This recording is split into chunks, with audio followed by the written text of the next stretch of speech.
नमस्कार. व्हिडिओला सुरुवात करण्याआधी नेहमीप्रमाणे एक मला मोटिवेशनल स्टोरी तुम्हाला स्टार्टिंगला सांगायची आहे. एकदा एक व्यक्ती एका साधूकडे जाते आणि त्यांना म्हणते की महाराज, माझं स्वप्न आहे की माझं स्वतःचंही एक घर असावं आणि मी बरेच दिवस झालं, बरीच वर्ष झालं मी याच्यासाठी कसरत करतोय, मेहनत करतोय, पण मला त्याला यश येत नाही. मी काय करावं? मला एखादा उपाय सांगा. गुरुजी त्याला एक उपाय सांगतात. ते सांगतात की तू तुझ्या घरासमोर एखादं झाड असेल, त्या झाडाच्या एखाद्या फांदीवरती एक मडकं आहे, तर ते मडकं जे आहे ते तिरकं असं लावून ठेव. तर ती व्यक्ती घरी जाते आणि तो एक टोटका आहे किंवा एक उपाय आहे असं समजून ती व्यक्ती काय करते, त्या झाडाच्या एका फांदीवरती ते मडकं जे आहे ते तिरकं लावते. तिरकं लावल्यानंतर काही दिवसांनी एक वर्ष जातं आणि गेल्यानंतर अगदी एखाद्या स्वप्न पूर्ण व्हावं तसं त्या व्यक्तीचंही स्वप्न पूर्ण होतं आणि त्याचं खरोखर घर तयार होतं. बघा, नवल बघा कसं आहे. त्या व्यक्तीचं घर तयार होतं. त्या व्यक्ती त्या साधूला शोधत जाते, म्हणते गुरुजी तुम्ही सांगितलं, मी तसं केलं आणि हो, खरोखर तुमचा तो उपाय माझ्या खूप उपयोगी आला आणि माझं घर झालं. म्हणतात वा वा, छान आहे, खूप छान. पण ॲक्च्युली झालेलं काय असतं माहिती आहे का विद्यार्थी मित्रमैत्रिणींनो? ते जे तिरकं ठेवलेलं मडकं असतं की नाही, म्हणजे घडलेली घटना काय आहे बघा.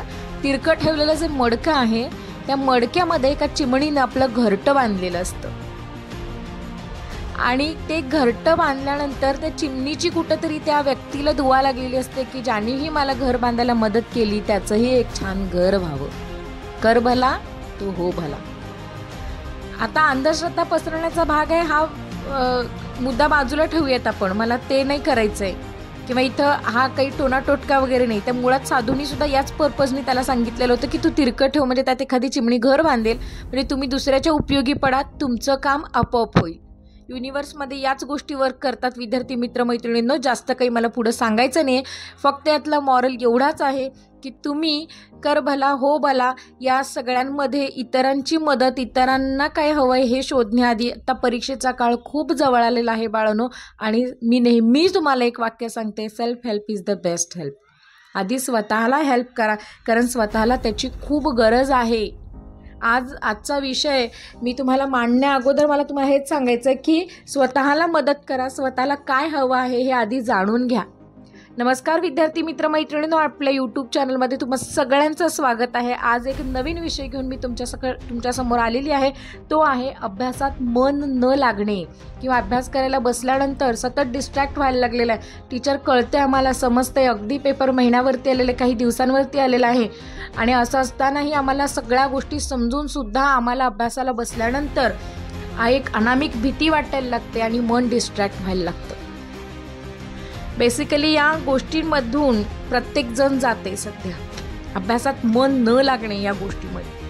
आता अभ्यासात मन न लागणे याची काही मी फालतू कारणं देत बसणार नाही तुम्हाला, कारण त्यांनी व्हिडिओ परत मोठा होणार आहे. मी असं म्हणणार नाही की मोबाईलमध्ये वगैरे जाते. तुम्ही सगळे खूप सिन्सिअर आहात, खूप सिरियसली आणि छान अभ्यास करताय, कळतंय वळत नाही अशी साधारण परिस्थिती तुमची झालेली आहे.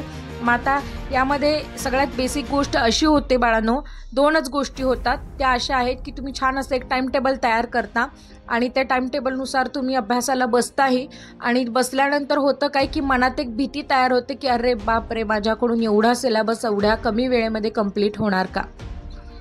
याच्या संदर्भातले बरेच व्हिडिओ परत येणार आहेत. तुम्ही चॅनलवरती अपडेट राहा, जेणेकरून तुम्हाला नोटिफिकेशन्स मिळत राहतील. ठीक आहे.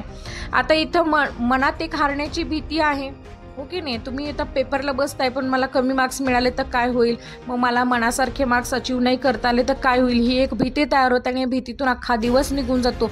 संध्याकाळी झोपी जातात त्यावेळी स्वतःला रिग्रेट करायला लागतं, स्वतःला एक गिल्ट यायला लागतं की अरे मी आज माझा टाईम टेबल जो आहे तो फॉलो करू शकलो नाही किंवा शकले नाही. आणि हे जास्ती कोसणारं असतं, स्वतःला त्रासदायक असतं. तर बाळांनो, सगळ्यात महत्त्वाची गोष्ट आहे, सगळ्यात पहिली गोष्ट आहे की या फीलिंगमधून तुम्ही एकटे जात नाही आहात. यातून तुमच्या वयाचा, तुमच्यासारखे परीक्षा देणाऱ्या प्रत्येक विद्यार्थी या जाणीवेतून, या भावनेतून जातोय त्यामुळे तुम्ही एकटे आहात हे पहिला डोक्यातून काढून टाका. आता एक एक ट्रिक मी तुम्हाला सांगते, स्किप न करता व्हिडिओ बघा म्हणजे तुमच्या लक्षात येईल. पहिली आहे ते म्हणजे स्वतःला डेडलाईन द्या. जसं की थोडासा बदल करायचा, अगदी स्लाईट, जास्त नाही. आता एरवी आपण जेव्हा अभ्यासाला सुरुवात करतो बरं का, तेव्हा केल्यानंतर स्वतःला काय सांगतो, आज एक दिवस किंवा 1-2 दिवस मला मॅथ्स करायचं आहे, त्याच्यानंतर केमिस्ट्री करायचं आहे, मग फिजिक्स करायचं आहे, किंवा समाजशास्त्र करायचं, मग इकॉनॉमिक्स करायचं आहे, असं सगळं सांगताय की 1-2 दिवस, 1-1 दिवस, 3-3 दिवस किंवा 1-1 आठवड्याचं देता किंवा 1-1 दिवस देता. मग मला तुम्हाला काय म्हणायचं आहे, असं न देण्याऐवजी तुम्ही काय सांगायचं आहे स्वतःला माहिती आहे का, डेडलाईन द्यायचं आहे. म्हणजे जसं की असं म्हणायचं नाही की मी सकाळी 10ला बसलो की 10 ते संध्याकाळी 8 वाजेपर्यंत किंवा संध्याकाळी 10 वाजेपर्यंत 12 तासामध्ये माझं खाणं पिणं जेवणं झोपणं मित्रमैत्रीण फोन कॉल इन्स्टा रील्स वगैरे हे सगळं करून मला अभ्यासही करायचा आणि त्यामध्ये मला एवढं पूर्ण करायचं आहे, असं नाही करायचं. मग तुम्ही स्वतःला काय डेडलाईन द्यायची आहे की एवढं सांगायचं आहे की म्हणजे आपण इथं काय थेरी वापरायची, कॉर्पोरेट जगामध्ये वापरली जाणारी एक थेरी असते बघा, तिथं सुद्धा बहुतांश वेळेला आपल्याला नको आहे ते काम करायचं नाही, पण तरीसुद्धा एक मानगुटीवरती डेडलाईन दिल्या कारणामुळं ते काम काय होतं, पटापट पूर्ण होतं. म्हणजे एखादं काम आहे तर ते काम 2 दिवसात आवरायचं, 1 दिवसात आवरायचं. तुम्हाला टार्गेट ओरिएंटेड काम दिलेलं जातं, तुम्ही सुद्धा हेच करायचं आहे. म्हणजे नेमकं काय करायचं आहे की स्वतःला टार्गेट द्यायचं, स्वतःला डेडलाईन द्यायची की माझा हा जो काही मॅथ्सचा टॉपिक आहे किंवा मग केमिस्ट्रीचा फिजिक्सचा हा जो टॉपिक आहे तो मला पुढच्या 4 तासामध्ये 3 तासामध्ये समजून घ्यायचाच आहे. 3 तासामध्ये एक टॉपिक माझा होणारच आहे. तुम्ही रीड करा, रिव्हिजन करा, काय करताय करा. मी सध्या फक्त आज अभ्यास लक्ष लागत नाही त्याबद्दल बोलते, मग नंतर बाकीचे व्हिडिओ तुम्ही बघाल तिथे तुम्हाला इतर डिटेल माहिती मिळतील. लक्षात आलं डेडलाईन म्हणजे काय हे समजलं का तुमच्या लक्षात आलं. म्हणजे इथं स्वतःला काय सांगायचं आहे की 3 तासामध्ये 4 तासामध्ये मला अजिबात डिस्ट्रॅक्ट व्हायचं नाही, मला हा टॉपिक संपवायचाच आहे, संपवूनच मी उठणार आहे, या पद्धतीने स्वतःला स्ट्रिक्ट वॉर्निंग देऊन बसवायचं आहे. हे झालं पहिलं. तर दुसरं आहे, अभ्यासाला बसताना जर डिस्ट्रॅक्ट होत असेल तर हे खूप नॉर्मल आहे. सगळ्यात पहिलं याचा काही फार बाऊ करू नका, कारण पहिली 5 ते 10 मिनिटांना हे प्रत्येकाला होतं. पहिली 5-10 मिनिटं मूलसुद्धा चुळबुळायला लागतं, इकडे तिकडं साधारण काहीतरी चाललेलं आहे. मूवी बघायला थिएटरमध्ये जरी गेलात तर तीच परिस्थिती तुम्हाला बघायला मिळते. पहिली 5-10 मिनिटं आपल्याला हे काय चाललंय काहीतरी वेगळं असं, आणि नंतर एकदा का तुम्ही त्या गोष्टीमध्ये रमलात की मग आपण ठरलेलं असतं की मी एकच तास बसणार आहे, पण आणखीन वाटायला लागतं नाही आता अजून 1 तास आपण कंटिन्यू करूयात, बरोबर.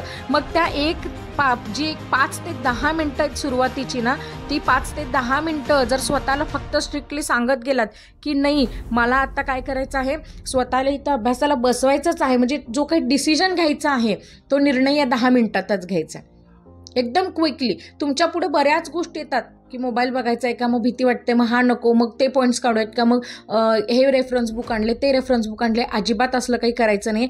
जे काही घेऊन बसलेला त्याच्यावरतीच आता मला पुढची 3 ते 4 तास बसायचं, अजिबात डिस्ट्रॅक्ट व्हायचं नाही आहे. म्हणजे पहिली 5-10 मिनिटं जे प्रत्येकालाच होतात तीही तुम्हाला होणार आहेत, डिस्ट्रॅक्ट व्हायची वेळ येणार आहे, पण तिथं व्हायचं नाही आहे. स्वतःला अगदी स्ट्रॉंगली सांगायचं, स्ट्रिक्टली सांगायचं नाही मला बसायचं, मला करायचं आहे, हो की नाही असं. म्हणजे एकदा का स्पीड घेतलात की मग तुम्ही आपोआप अभ्यासाला लागता.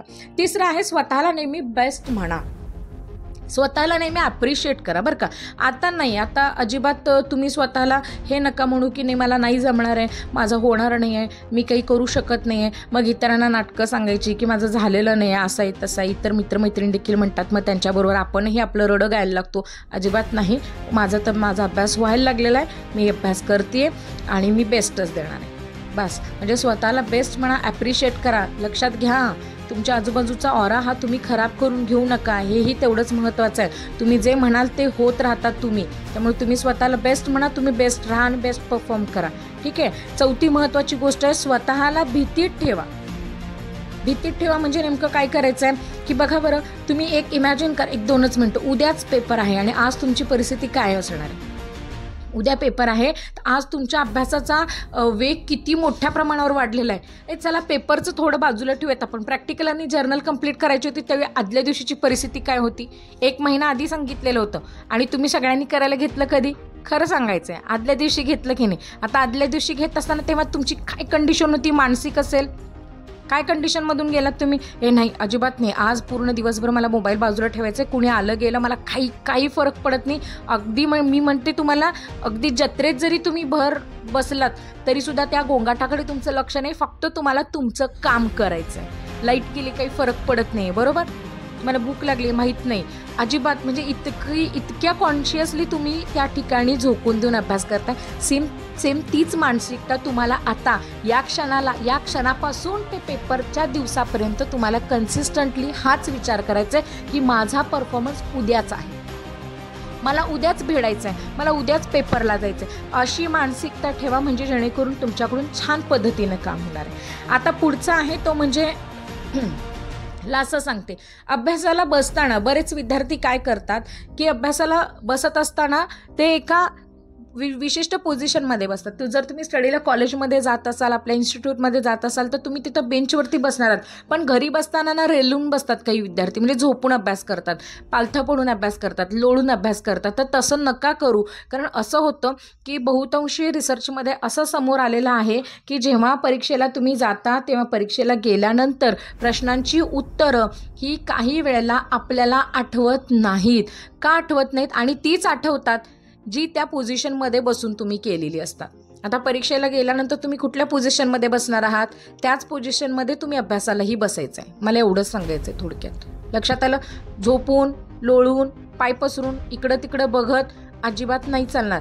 ह्या अशा पद्धतीने अभ्यास केलात तर मग पेपरला सुद्धा त्याच कंडिशनमध्ये पाठ केलेली उत्तरं तुम्हाला लक्षात येणार आहेत. बाकी इतर कुठल्याही पोझिशनमध्ये बसलेला अभ्यास हा तुमच्या लक्षात राहणार नाही. म्हणजे ही बहुतांशी विद्यार्थ्यांची अडचण असते की आम्ही करून गेलोय पण पेपरला ते नेमकं आठवतच नाही. का? कसं आठवणार आहे? कारण तुम्ही त्या कंडिशनमध्ये, त्या पोझिशनमध्ये बसलेलाच नाही आहात ना, आणि पाठांतर केलंय का भलत्याच कंडिशनमध्ये. असं नको आहे. तर त्यामुळे हे लक्षात घ्यायचं आहे की तुम्ही अभ्यासाला बसत असताना कोणत्या परिस्थितीत, म्हणजे कोणत्या अवस्थेमध्ये बसताय. ताठ अगदी समोर टेबल खुर्ची ठेवून या पद्धतीने काय करायचं आहे, अभ्यासाला बसायचं आहे. बाकी मला वाटतं की तुम्हाला जेव्हाही तुम्ही मध्ये ब्रेक घ्याल, आता तो ब्रेक घेत असताना तो सुद्धा तुम्ही लक्षात ठेवायचा, एखादं म्युझिक असं ऐका की ज्या म्युझिकला आवाज नाही आहे. म्हणजे मी काल पण एका व्हिडिओमध्ये बोलले बघा, तुम्हाला गाणी ऐकायची नाही आहे जेव्हा तुमचा ब्रेक टाईम असतो तेव्हा. पॉवर नॅप घ्या, सगळ्यात छान बेस्ट टाईम मी तर म्हणणार आहे. ब्रेकचा एक छान युटिलाइज तुम्ही करू शकताय. आणि दुसरी पद्धत आहे, जर तुम्हाला म्युझिकच ऐकायचं असेल तर असं म्युझिक ऐका की ज्याला शब्द नाही आहेत, फक्त ते म्युझिक आहे. बरेच विद्यार्थी माझ्याकडे आले आणि काही जणांचा असा प्रॉब्लेम होता की टीचर मी अभ्यासला बसले की माझ्या डोक्यात ते गाणं यायला लागायला लागले. म्हणजे मी गाणंच माझ्या डोक्यामध्ये चालू आहे. काय? कारण मला शब्द माहिती आहेत, अर्थ माहिती आहे, तुम्ही रिलेट करायला लागलाय त्याच्याशी, बरोबर, कनेक्ट व्हायला लागलेलं. त्यामुळे तसं नका करू. फक्त एक असं मोटिवेशनल म्युझिक ऐका जे फक्त ऐकल्यानंतर भारी वाटेल, बरोबर. त्याच्यामध्ये गुणगुण किंवा गाणं असं काहीही नको आहे. आय होप की तुम्हाला या सगळ्या टिप्स आणि ट्रिक्स समजल्या असतील. जर तुम्हाला खरोखर आवडलं असेल तर नक्की लाईक करा, शेअर करा, आणि माझ्या चॅनलवरती नवीन असाल तर चॅनलला सबस्क्राईब करायला विसरू नका. आणि प्लीज जर खरंच तुमच्या उपयोगी पडलेला असेल हा व्हिडिओ तर नक्की कमेंट करायला विसरू नका. आणखीन जर नवीन विषय तुम्हाला हवे असतील तर तेही कमेंट करून तुम्ही सांगू शकता. काळजी घ्या स्वतःची. ऑल द बेस्ट एक्झामसाठी. काही फरक पडत नाही, आम्ही आहोत सगळेजण तुमच्यासोबत, आणि तुम्ही करणार. तुमच्याकडून हे होणार बरं का. तुम्ही होपफुल राहा. लक्षात आलं का? एवढी मेहनत तुम्ही घेतलेली आहे म्हटल्यानंतर तुमच्याकडून हे होणारच आहे. आम्हाला खात्री, आम्हाला शाश्वती आहे. याच्याबद्दलची खात्री तुम्ही बाळगा. मी परत सांगते, स्वतःला सांभाळा, स्वतःला सावरा, स्वतःला समजून घ्या. ठीक आहे? चला तर मग भेटूयात परत एकदा एका नवीन व्हिडिओसह. तोपर्यंत धन्यवाद.